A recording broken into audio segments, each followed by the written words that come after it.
안녕하세요. 예니아빠입니다. 오늘은 소파의 그 10대 은행에 대해서 이제 될 수 있는지 여부와 된다면 또 어떤 과정을 통해야 하는지를 지난 그 게시판 글을 통해서 남겼었던 부분을 하려고 하는데요. 원래는 좀 이것저것 준비하고 지난주에 좀 이렇게 영상 편집이라든지 그 AI 이용해서 요새 좀 유행이잖아요. 이렇게 만들어서 해봤는데 제 생각보다는 퀄이 좀 안 나오고 이거를 하려면은 좀 여러 가지를 해야 돼서 시간상 요거는 좀 포기를 했어요. 그래서 그냥 제 스타일로 재미는 없지만 최대한 축약을 해서 설명을 드리려고 하는데요. 일단 미국의 지금 현재 1위 자산은행은 JP모건 체이스거든요. 근데 지금 이 JP모건 체이스가 하는 거를 소파이가 따라 하는 부분도 있고 앞으로 따라 해야 될 부분도 많기 때문에 일반적으로 이제 한국은행에 대해서만 좀 알고 계신 분들은 미국 은행이 어떤지 또 그런 투자 아이디어도 얻을 수 있을 것 같아서 일단은 JP모건 체이스에 대해서 아주 역사가 엄청 길기 때문에 다 설명은 못 드리겠고 원래는 1, 2분 나눠서 이런 식으로 뭐 좀 해볼까 했는데 그거는 좀 포기한 거고 일단 굵직굵직한 것만 좀 설명을 드릴게요. 일단 남북 전쟁에서 총기를 팔아서 많은 돈을 벌었는데 그 돈을 가지고 북이 이길 때 남들은 다 팔고 투자자들이나 다른 기관들은 다 팔고 있었을 때 이때부터 그 투자의 통찰력을 가지고서 저점 매수를 해서 큰 돈을 벌었고요.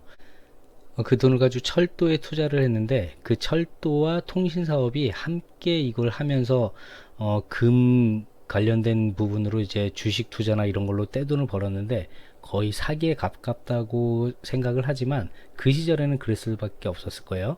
어쨌든 그때 이제 큰 돈을 벌면서 웨스턴 유니언사라는 그 지금 굴지의 정규회사를 인수를 했는데 그때 에디슨이 여기를 찾아왔어요. 그래서 이 에디슨이 그 JP 모건에서 눈에 띄어서 에디슨 전등 회사로 이제 IPO를 지금으로 따지면 IPO죠. 그래서 그 돈을 그 에디슨도 많이 벌었지만 모건이 그 뒤에서 시료 지배를 한 것과 다름없었거든요. 구조를 보면.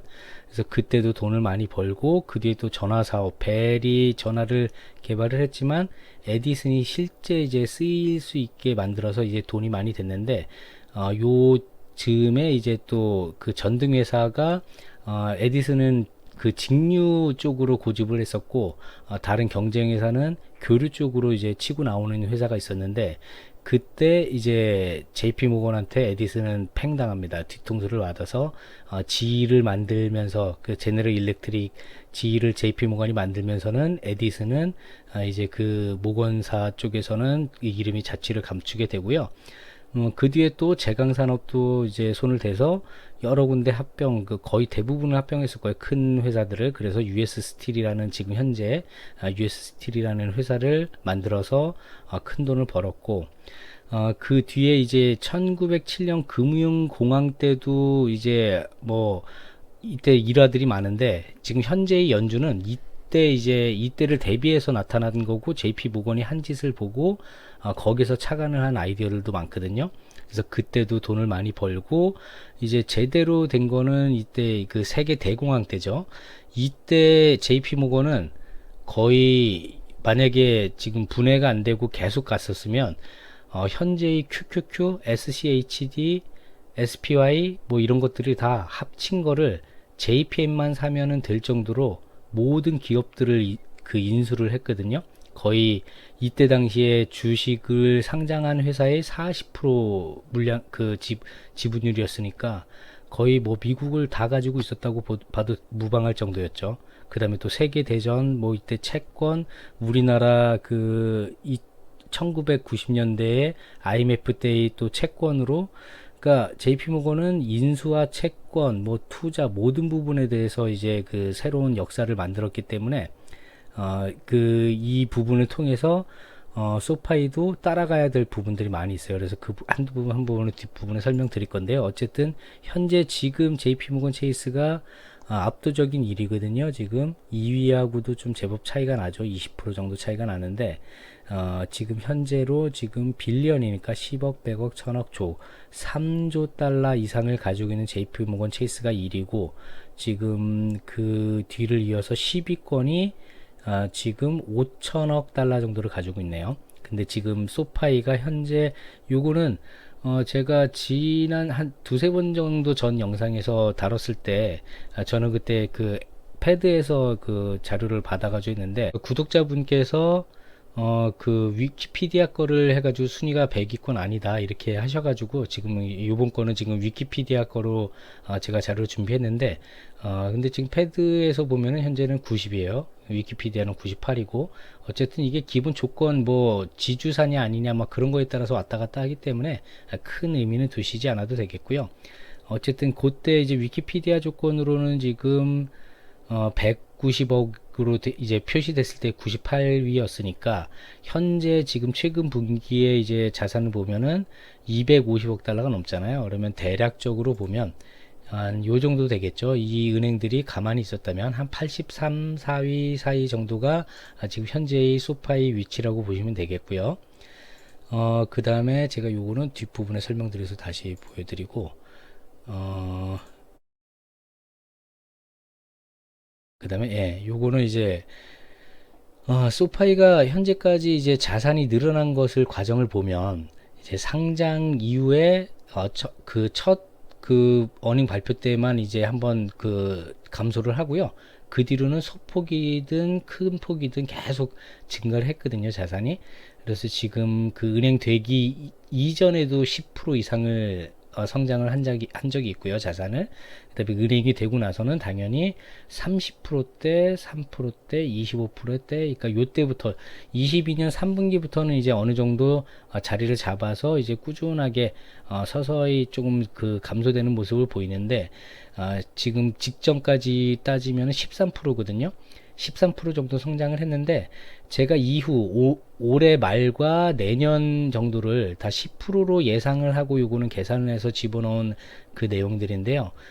이 이유는 지금 뭐 그냥 이대로 줄어들면 25%가 고점에서 20%, 18%, 13% 줄어들었으니까 10%, 7%, 8%, 5% 이렇게 갈 수 있느냐라는 말이 타당할 수 있는데 이 10%를 잡은 의미는 두 가지가 있는데 어쨌든 성장을 크게 해 나가면서 제일 큰 이유는 현재 지금 유동화 시장이 아주 좋지는 않거든요. 조금 좋아졌다가 다시 또 이제 좀 주춤하고 있는 상황이기 때문에 올해 말이 될지 내년이 될지는 정확하게 모르겠지만 그 시장이 좀 살아나면 유동화를 통해서 이제 어느 정도 또 이 자산 키워나가는 거를 또 크게 할 수 있고요. 그래서 지금 만약에 올해는 만약에 10%, 8% 이렇게 떨어진다면 내년에는 뭐 10%, 15%, 뭐 20%까지는 조금 힘들 수 있는데 뭐 10몇 프로 이렇게 왔다 갔다 하면 평균 내면 10% 정도는 내년까지는 할 거라고 제가 예상을 한 거고요. 그 와중에 또 이제 그렇게 서서히 유동화가 정상적인 금리 상황에서 되면서 이게 자산을 늘려가는 과정에 당연히 한두 번의 또 다른 인수합병이 있을 거로 예상이 돼요. 그 부분도 뒷부분에 설명을 드릴게요.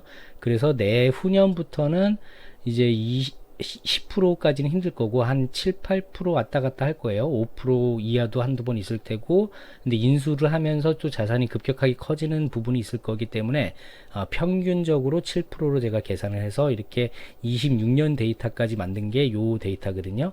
그렇게 따지면 지금보다 한 3배 정도 늘어나죠, 자산이.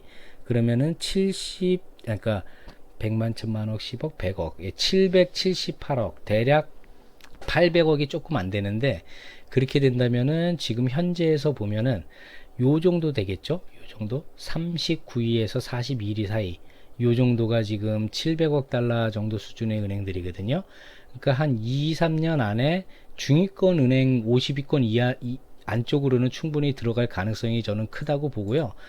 왜냐면 지금 제가 얘기한 부분들이 지금 뭐 안 와닿으실 분들도 있지만 몇 분기 봐가면서 그 시장 상황이 그렇게 되면 제 말이 맞는지 틀린지 이 영상을 다시 한번 그때 한번 보시기 바라고요. 어쨌든 지금 소파이가 현재 굉장히 현금을 늘리고 있죠. 뭐냐면 이제 자본 자체는 똑같이 만들고 있는데 그 자산이야 당연히 예금이나 그 채권이나 이런 것들이 늘어나니까 계속적으로 늘어나고 있고요. 근데 그 부분에서 현금을 조금 크게 만들고 있죠.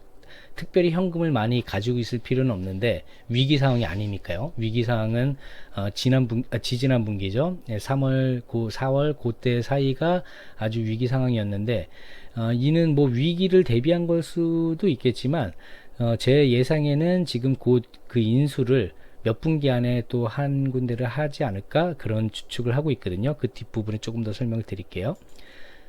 그리고 지금 이거는 지금 독자분 중에서 현재 밸류에이션이 어떠냐고 좀 말씀을 물어보셔서 제가 이거를 올해 초인가 작년 말인가 그때쯤 이제 만들었던 영상 아주 저점이다. 그래서 저희가 직접 사고 뭐 그런 글을 남겼을 때의 그때 그 데이터거든요. 제 영상에서 보면은 다른 비교군이 지금 핀테크가 아니라 은행이거든요.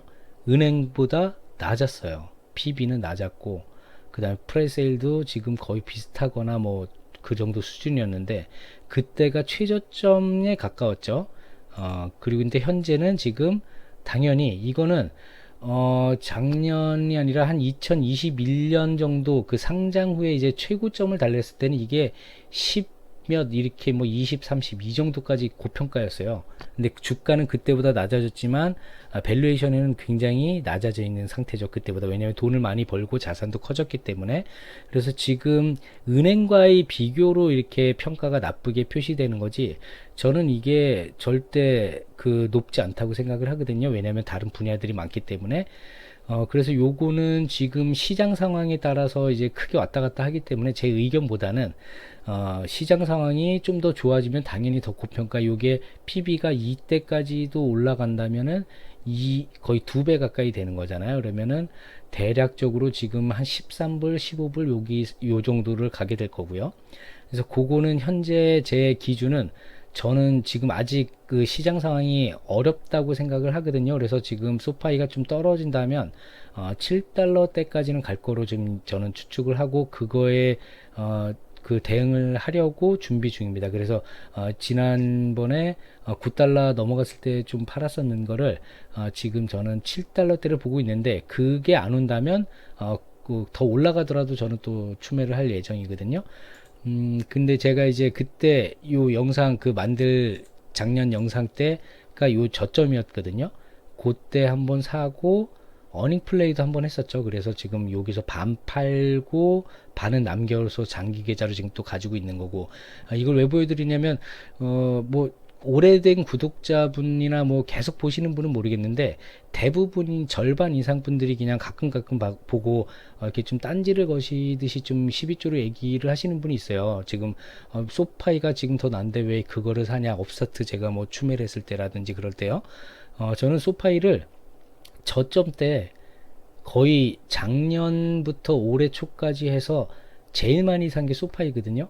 지금 테슬라나 최근에 지금 엔비디아 추매한 거 그거보다도 제일 많이 산 게 소파이인데 저는 그래서 당분간은 솔직히 웬만하면 살 일이 없어요. 왜냐면 지금 소파이가 제 포지션 중에서도 1위이기 때문에 그래서 이때는 뭐 다들 안 사다가 지금 이제 뭐 더 이 정도면 그 차트상으로 지금 괜찮아 보이죠.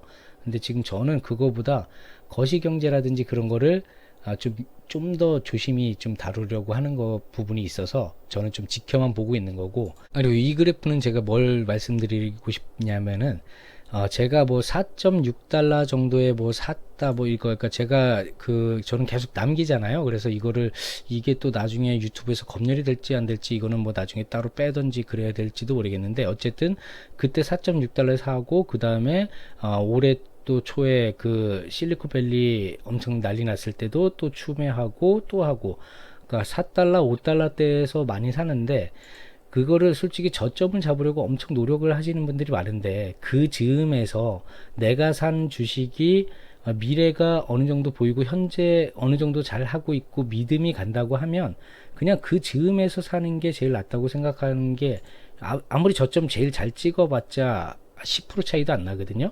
근데 그 10%가 현재의 주가 상태에서 그때 뭐 요거 5% 10% 지금은 아무것도 아니라는 거죠. 그 다음에 이게 5년 뒤 10년 뒤에 만약에 뭐 4, 5배가 가고 10배가 간다면 정말 그거는 수익도 아닌 거기 때문에 적정할 때 모아가는 게 장기 투자의 기본이라고 저는 생각을 하기 때문에 여러분들도 좀 그런 거를 그 너무 저점에 살려고만 노력하시는 것보다는 천천히 모아간다는 좀 의미를 가지시기를 좀 당부드립니다.